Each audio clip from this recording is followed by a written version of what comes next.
我还有意义的。现在我要带大家去入住群马县的评价最高的青年旅社。走，我订了晚上19点他来接我的班车。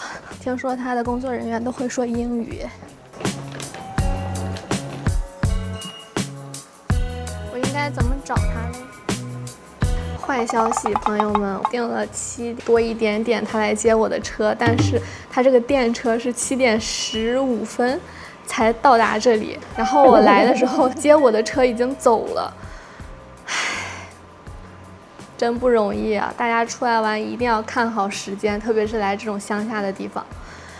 唉，我现在在候车室等他那个再派车重新来接我。我到了。为什么那里还有一只狗？这里为什么还有2辆赛车？那里还有篝火！天哪！你叫什么名字啊？你叫什么名字啊？你好可爱呀，摸摸你。我现在已经 check in 了，然后带大家看一下这个青旅，看起来还很不错哎。上来以后就是把自己的鞋子放在自己的标号的位置，我今天是17号。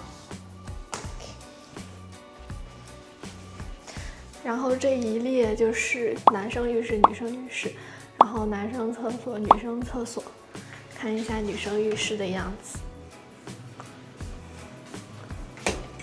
里面就是这样一个洗浴隔间，然后这边还有一个洗面台，什么吹风机什么的都有。但是如果你需要牙刷呀、毛巾呀什么的，就需要额外花钱再买，这也是青旅的通病吧。这里是女生的洗手间，这里有马桶，然后这里还有一个小小洗手的地方，干净。然后拐进来，这里有一个房间，然后这里有一个，这是什么武士的衣服吗？就很奇怪，晚上出门有点会被吓到。然后这个就是我今天住的房间，它所有都是密码锁的。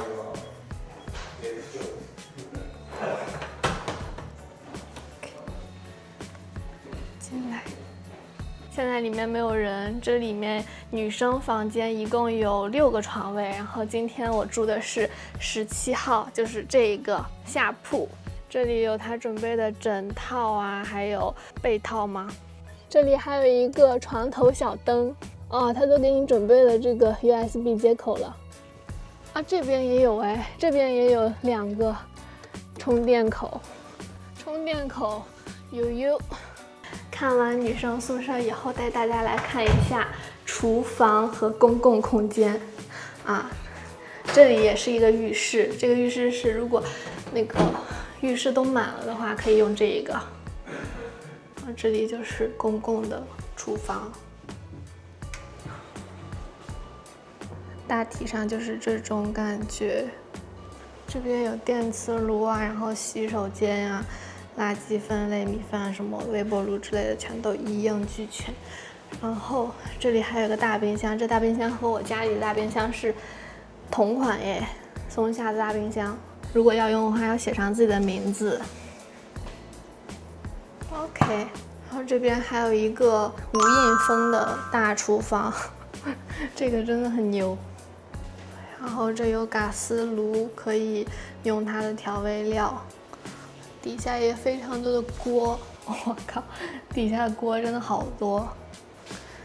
这里还有个大沙发可以坐啊，如果你抽烟的话，可以在外面抽烟，太热了，赶紧关上。要不是一个独立的人，他还住不了青旅呢。这玩意儿被套都得自己套，还好我有从小学就住校的经验。我是一个经验丰富的可以独立生活的大人。刚刚和那个老板随便聊了一下，这家青旅的老板是一个美国人。我真的很不理解为什么一个美国人会来群马的乡下开一间青旅。然后他给我的答案是他喜欢 countryside。我寻思，你们大美国不到处都是大农村吗？我跟他说这是我第一次住青旅，他说哦，那你选了一个非常好的青旅。我说好在哪里呀？他说干净，干净我非常的同意。然后他说这里还非常的安静。我说因为它是 countryside 的，所以它安静啊。但是真的很安静哎，不只是说它在 countryside 所以安静，而是说它住在这里的人，大家都非常的懂礼貌。不会出现什么特别大的噪音。其实我觉得最大的噪音应该是我，因为我现在在拍视频，我在叽里呱啦讲一些。他这个店还挺抢手呢，天哪，好像今天都住满了。一会儿去喝一杯，顺便练练英语，这不是现成的免费英语老师吗？来青旅干家务来了，出了一身汗，要去洗香香啦。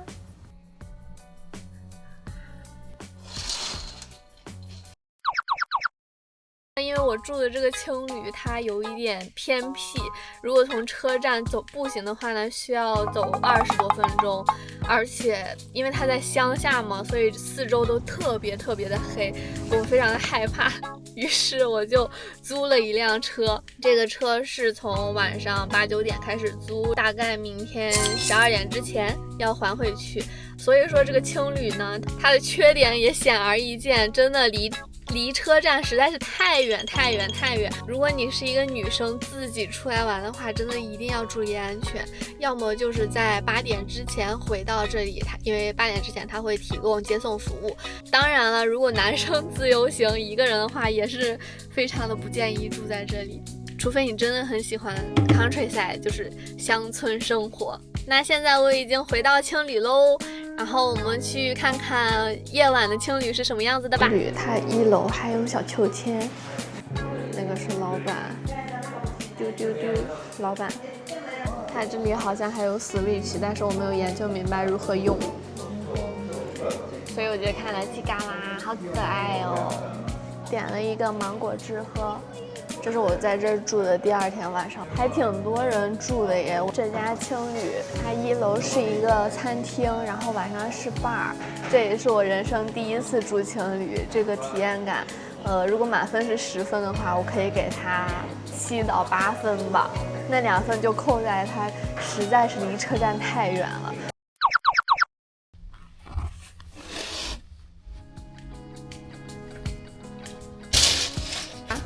早安，我的小车。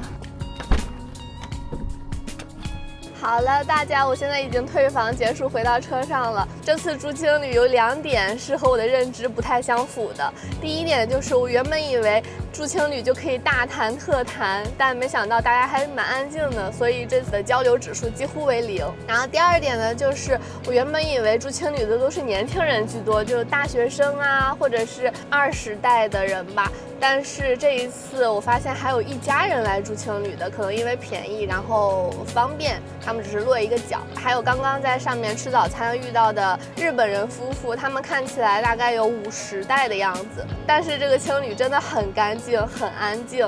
但是一定要查好交通方式，不然只能租车喽。那今天的人生第一次青旅开箱到这里就结束喽，我们下期再见，拜拜。